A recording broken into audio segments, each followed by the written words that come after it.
So hi everyone, welcome back to another episode of the Summer Toolkit series. And as mentioned, I'm having a little bit of a break over August, which I really did need after launching my book, which so many of you have been messaging about, telling me, I'm reading the reviews, I'm reading your emails. I'm just so glad that it is helping so many of you. And what's making me smile even more is that you are buying the book for other people as well. You're sharing this information, this knowledge, and you're also giving it to family members. So honestly, I love hearing from you. Please, I do read everything. Sometimes I don't have time to reply. I try to, but I just want you to know that I wrote this book so deeply wanting to help many people with ADHD and understand themselves and see it through this lens and understand that we can feel empowered after a diagnosis. So thank you so much. So what is happening with these toolkit episodes throughout August and early September is that we are featuring past workshops, powerful resources which have been packed with insightful and practical guidance. You know, we've handpicked them, we've curated them, we've tried to sort of work in line with the book chapters, and I still wanted to be able to offer you, while I'm on this break, some valuable support and this self-empowering knowledge. So you're going to get these toolkit episodes every Thursday throughout August and into early September. And hopefully by then I'll come back all energized, all refreshed, lots of exciting news. And there's going to be details of my membership coming up, which is probably going to launch properly late September, early October. So if you're not on the wait list and you're interested in a really accessible, aligned membership that feels good to you, all the information I'll put on the show notes, and there's a membership page on my website as well. Now you're going to hear a snippet of a episode which was part of this toolkit subscription model, and this is with Elizabeth Swan, or Lizzie Swan. She's a teacher, she's a coach, and she's also an education consultant who focuses on neurodiversity. Now Lizzie supports children and families specialising in support with anyone who is understanding their ADHD, their autism, all the different executive functioning differences, challenges, and their emotional well-being needs.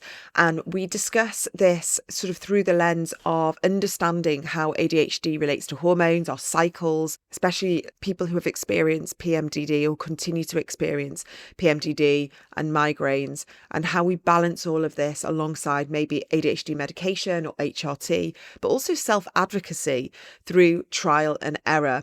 And obviously there's going to be practical tips on cycle tracking, perhaps adjusting our diet to support our hormones, and finding those people that can support us. So I'm really happy to bring this piece of information to you. I know it's very helpful. Have a listen to my conversation with Lizzie Swan. So in terms of my own journey, I was diagnosed with ADHD at 42. I got a private diagnosis, and I then had an NHS diagnosis a few months later of ADHD. And I'm also, I say, awaiting confirmation. It's like waiting for the gold mark of confirmation of my diagnosis of autism as well.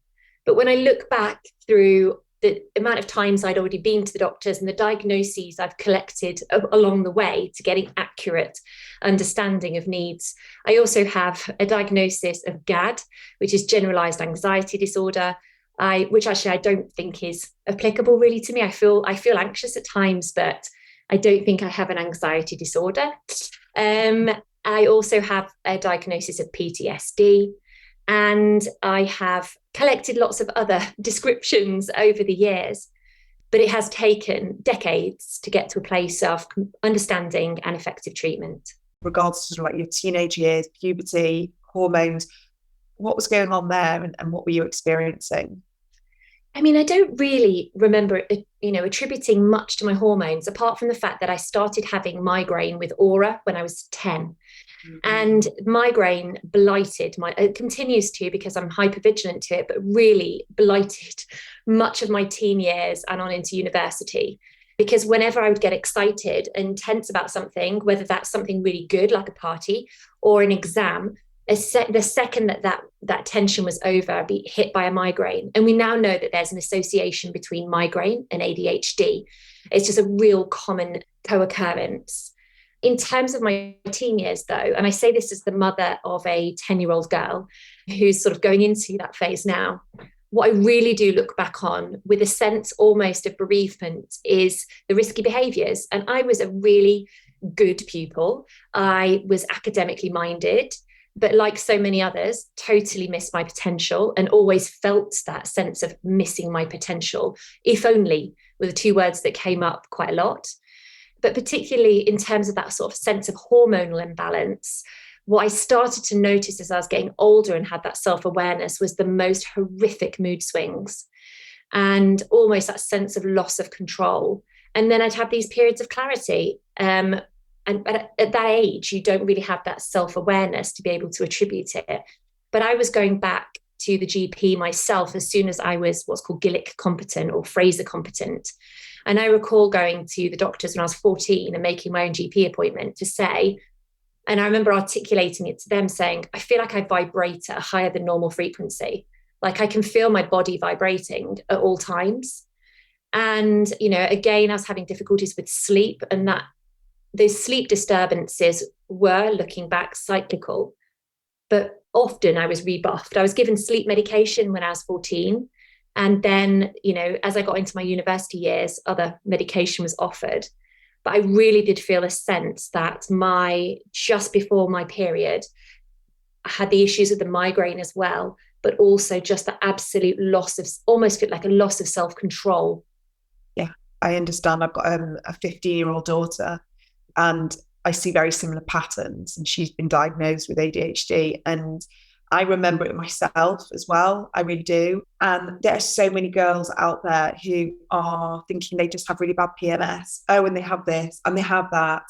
And, you know, the connection between PMDD, endometriosis, PCOS, anything like that now, like we're able to understand, we're able to see anecdotally, this is prevalent in the ADHD and the autistic community. But if we're able to maybe start there, like what did you notice? Would you say that you probably had or have PMDD? And how have your cycles affected you? Well, in terms of the PMDD, I had a better understanding of PMDD when I was growing up than I did women with ADHD because of my age and awareness. And it was this absolute intense feeling of being completely out of control. I would literally hear the things that were coming out of my mouth and I would feel totally disconnected. So there's this element of sort of like disassociation. But I would almost, the biggest challenge around this for me at the time, and looking back, and this one went on well into my 20s, and I'll be honest, I still experience this now, but less so, was this absolute loss of control around my behavior. And as I say, I grew up with a lot of privilege, but this idea of losing that sense of control, and I self-medicated through alcohol particularly, which I think, really supported a lot of my social anxieties around that time as well. But just in terms of PMDD, I have gone into GP surgeries and suggested PMDD and been brushed off many times. That's going to be a recurrent theme. I didn't really even understand that your cycle starts on the first day of your period. That basic biology that I hope children are now getting in their PSHE lessons, I didn't really understand that. But we now know from research that particularly in the week before our period starts, that's when our estrogen levels are the lowest. And, when progesterone is at its highest, estrogen drops, progesterone goes up, and dopamine drops as well. And I look now and I can almost pre-plan what's going to happen so I can adjust my medication. And I do want to talk about that because I'm really passionate about that. I wish I'd had some scaffolding to enable me to have that insight into how those major hormones work in relation to your period, so that I could be more empowered as a young woman. Because I think, it's great to look back with hindsight, but if I did have that understanding, first of all, I wouldn't inherently blame myself for how I was and see myself. And, you get into that shame cycle, which then fueled more of the negative behavior. But also I'd be able to get the treatment that I needed and personalize it in the way that women and girls should have. Oh my goodness, absolutely. Absolutely. It's that shame, it's that not knowing, it's thinking there's something wrong with us when actually genetically and biologically and neurologically, there's so much going on that we have no idea about. Well, going on to what you do from a professional perspective, but what you've learned now about tweaking your medication, how did that come about? Was that through an amazing and insightful doctor? Was that yourself, or were you blending lots of information together? I think, well, a combination. I've been really fortunate to have two incredible GPs. One who saved my life. She'd always book me a double appointment. And I think this is a top tip, is you can request a double appointment for mental health. And she'd always make space for me, because it takes me, I'll say in 500 words what most people can say in 10, because I talk a lot. But she'd always make time. And time with GPs is something, those two words don't usually come together positively at the moment. But I had that time and that space to explore. And then I moved house, and I almost didn't want to move house because I'd lose my GP. But, we'd got on this pathway to really positive treatment. And then I met another GP. I was really fortunate. And I have to say, in order to get that GP, I had to see 6 others in the same practice first. And so if you hear no, or you have treatment that doesn't work for you from one GP, try another, go back and see another. As people with ADHD and women with ADHD, we are determined. Most of us have been through incredible adversity to get to this place. Don't take no for an answer, go back in. And like I say, ask for that double appointment. But it gave me the opportunity to try different things. I mean, if I could tell you all the different medications that I've been offered and tried, it would go on for a while. I mean, just some ones that your listeners will have heard of probably: citalopram, sertraline, venlafaxine, pregabalin. These are medications that I have tried and just weren't successful for me, because I knew that the sense of, I call it, I'm vibrating at higher frequency, but at all times. I had the difficulty with the mood swings that were really severe. And those periods, not so much of depression, but of almost flatline. And I now know that that's the period when I need to rest. But going on to the medication, what I've been able to do with my current GP is go to her with recommendations from Attitude magazine, from Chad, from people like yourself online, and be able to say, I know this isn't the silver bullet, but can we try? And I've been able to try these medications and find one that works for me. Similarly with the ADHD team, who that's how they're supported at the NHS. We have an ADHD team. But in terms of treatment, the first medication I was prescribed was a stimulant medication called Concerta. And it's really important that everyone knows that what works for one person may not work for another, and likewise. But what happened with the Concerta when I took it, particularly when you titrate, which means you get your medication levels right, I actually was flung straight back into feelings of absolute panic all of the time. And it heightened my feelings of anxiety to an almost unmanageable level. And I did some research, and it seems that Concerta, there are links to exacerbating pre-existing conditions of anxiety. And I did have to chase quite a bit. It wasn't easy. It wasn't a matter of me just phoning up. I had to chase over a few weeks to sort of come off the Concerta and to find another way. And I was terrified at that point, because I thought, first of all, okay, maybe I've not got ADHD and I've imagined everything. Because if I had ADHD and I took medication, then the medication would stop my ADHD symptoms and I'd feel better. But now I've taken it, I don't feel better, I feel worse. So maybe I've just been making all of this up, and it's all in my head. And then I had to manually override that. And I was able to try another stimulant. I'm really open about it. I take Elvance. And actually, the ADHD team said to me, some people find this a smoother ride than Concerta. And for me, it works. But alongside that, I have other things going on, like lots of people. And I was able to work with my GP to manage those symptoms and address what was happening there. It's been trial and error. But it also means you have to stick with it.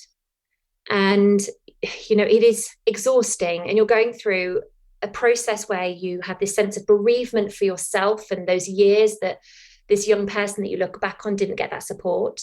And you're sort of managing all of those emotions, trying to understand yourself better. And then you're going on this crazy ride of meds. But I do want to say also, what's been revolutionary for me is I take HRT. And one of the things that I would love GPs and healthcare professionals to understand is that having that understanding of supporting estrogen levels for women with ADHD alongside other elements of treatment really needs to be part of a cohesive plan. I try to share freely as much information as I can, but that's years of research that got me to that place of what to request. And I don't feel it should have been my responsibility as the patient to come up with those suggestions and some of those ideas. So it's a real constant conflict of emotion, but trial and error, and not expecting anything to be the silver bullet. Hello, this is just a little reminder for my American audience. The book is now out. It is out on the 12th of August. So I wanted to let you know that you've probably been hearing me talk about the book because it came out in Australia and the UK earlier on. It's available in all good bookshops, and I really hope that you find it helpful. You can buy it online and in all physical bookshops, and I hope that it speaks to you. I hope that the information is there for you to dip in and dip out of.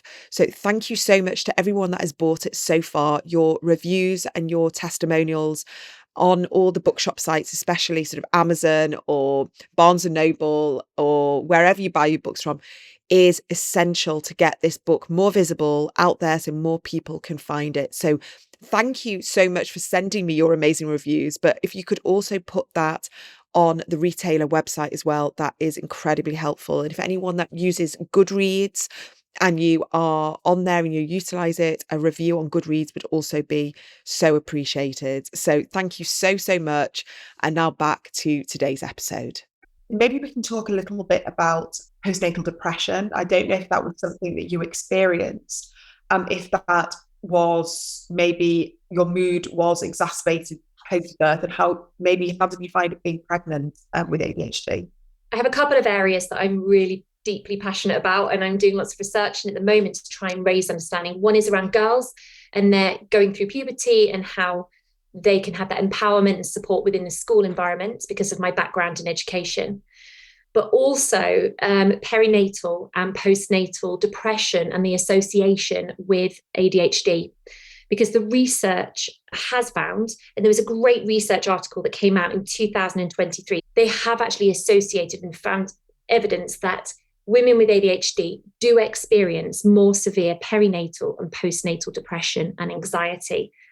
And first thing for us to be really clear about is that in that immediate postpartum period, just after that baby is born, your estrogen levels will drop, absolute steep decline, and that, by 100 to 1,000 fold. And hormonal fluctuations are likely the same for women with ADHD, without. But we have to come from the place that ADHD is a neurological condition, and estrogen impacts on the brain, and we just have to think about how those things correlate. And the recent research suggests that there are many reasons why perinatal depression is more likely in women with ADHD. And as well as the estrogen fluctuations, our social anxiety is a major risk factor for women who, particularly in the third trimester and immediately after the baby is born, because what can happen as a consequence of that social anxiety is that this is a huge generalization, but we may be more unlikely to have those social structures in place to provide that support. And looking back on my own experience, I did not want to ask for help. I wanted to be capable. I've come from a really successful career. I hadn't really failed. I was doing great. And then all of a sudden, I was in a situation where things were out of my control. And I make myself feel safe by trying to get control of everything. But if there's one thing that's going to make you feel out of control, it's having children, whether that's biologically or that's through the adoptive process or fostering. But research from 2009, there's a really interesting article which suggests that women with ADHD have fewer positive expectations around their self-efficacy and their future maternal role, which affects the level or the likelihood of anxiety and depression. And having read that research, I look back and I think I constantly thought that I was failing. And I didn't really understand. I'd read books and I'd seen things. And I'm so grateful that I parented in those early years without Instagram, because I think I'd find that comparative culture too much. But even with when I would go to play groups, on the rare occasion that I did, and I saw other women, I always assumed that they had it all together and they knew what they were doing. And by comparison, I didn't. And so one of, the research is trying to challenge that there's better screening during those perinatal period for ADHD and better understanding, and definitely around improving training, knowledge and understanding of how ADHD affects girls and women. Midwives and health visitors would be one of those areas that I would desperately want better training to be in place. But what would you say to someone now who is understanding their neurodiversity for the first time, and this is like quite new to them and it feels very overwhelming, and they've seen, it's almost like they've had like a little bit of a flashback throughout the years of definitely how their hormones have played up? What can they do now to sort of start helping themselves? What sort of like very non-overwhelming ways can someone move from this conversation and be like, okay, I'm on the right path now? I think the starting point, and I find this really hard because of my executive functioning, but as best you can, try and keep a diary. Because you will always be asked by healthcare professionals what evidence you've got or what log you've got, or go away and come back in a month. But if you can always go into those conversations almost armed with evidence, it's really helpful. Mm-hmm. I know that there are apps available for tracking your cycle. I know that in some countries that's people are being dissuaded from using them because of data collection.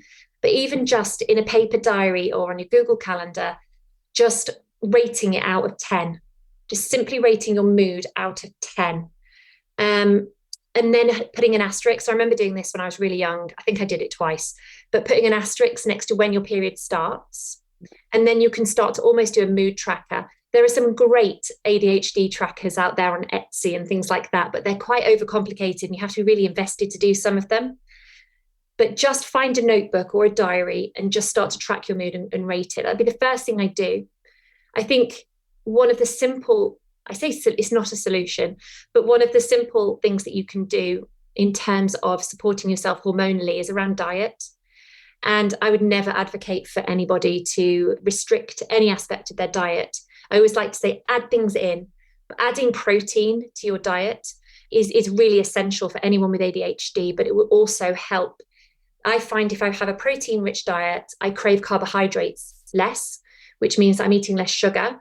And it means that my mood feels more stable. So just really thinking about those things, like vitamin supplements as well. But again, if you have ADHD, it can be hard to remember to take them. And then once you've got an understanding perhaps of your cycle and how it affects you, then go and speak to your GP. Ask to speak to a GP. If you don't want to see your normal GP, ask to speak to a GP who is a specialist in reproductive health or women's health. And most GP practices tend to have one person who tends to do a lot of the family planning aspect or tends to do lots of the discussions around HRT. But ask specifically which would be the best doctor for you to see, and go in with a bullet point list of how you're feeling and what that aspect of, I notice these mood swings here and here. There is research that suggests that teenage girls can benefit from the contraceptive pill to even out their moods. But I would really strongly say at this point that I'm not a healthcare professional. And whilst the research does suggest that may help in terms of that, you talked about the cognitive functioning, and I really do feel that I get brain fog, and I had that when I was younger as well, but it can really support. But it's not suitable for all girls. And it's about speaking to your GP to get that expert advice there. So I'd track your cycle as best you can. I'd consider diet. And then the last thing I do is reach out to networks, even if you want to just observe other women with ADHD on social media, because having an understanding that you're not on your own, that this is a neurodevelopmental condition, and these are not active choices that you're making to dysregulate, is so empowering and so important, and gives you that determination to keep going. if this episode has been helpful for you and you're looking for more tools and more guidance, my brand new book, The ADHD Women's Wellbeing Toolkit, is out now. You can find it wherever you buy your books from. You can also check out the audiobook if you do prefer to listen to me. I have narrated it all myself. Thank you so much for being here, and I will see you for the next episode.